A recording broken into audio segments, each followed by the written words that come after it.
C'est une très mauvaise idée de dire à un enfant qui est en colère « Tu es méchant !» en lui criant dessus. Pourquoi c'est une mauvaise idée? Premièrement, parce que c'est lui coller une étiquette, l'étiquette de méchant.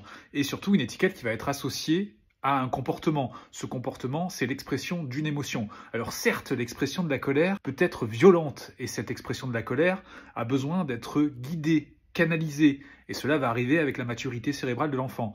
Mais entre-temps, le fait de dire que l'enfant est méchant lorsqu'il exprime une colère va l'amener à refouler, à étouffer sa colère. Et là, vous allez me dire, bah, c'est génial, un enfant qui fait plus de colère, c'est cool. Eh bien non, parce que la colère, comme toutes les autres émotions, a une fonction adaptative essentielle, c'est celle de pouvoir nous permettre de lutter contre les injustices, de nous défendre face à un danger. Donc si on n'a plus accès à cette colère, eh bien on est vulnérable. Donc la colère doit être accueilli et non pas refoulé. Donc dire à un enfant qui est en colère, tu es méchant, est contre-productif parce que l'histoire qu'il va se raconter sur cette émotion risque de lui causer des problèmes pendant toute sa vie. Et cette incapacité à pouvoir exprimer cette colère parce qu'il a le bouchon méchant dessus s'il l'exprime, va aussi lui causer du tort quand il va devenir parent, dans le sens où il ne pourra pas non plus accepter des colères de ses enfants. Elles vont le mettre dans l'inconfort et que malgré tout, d'une certaine manière, la colère va quand même s'exprimer, notamment par des tensions dans le corps. C'est presque une violence qui est faite à l'intérieur.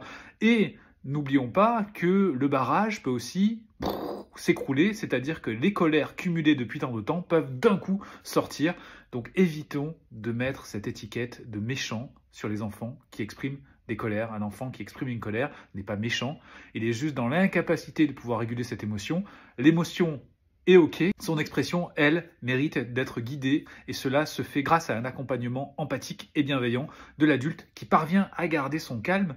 Et s'il parvient à garder son calme, c'est peut-être parce que justement il a compris que la colère est utile et qu'elle a besoin d'être accompagnée.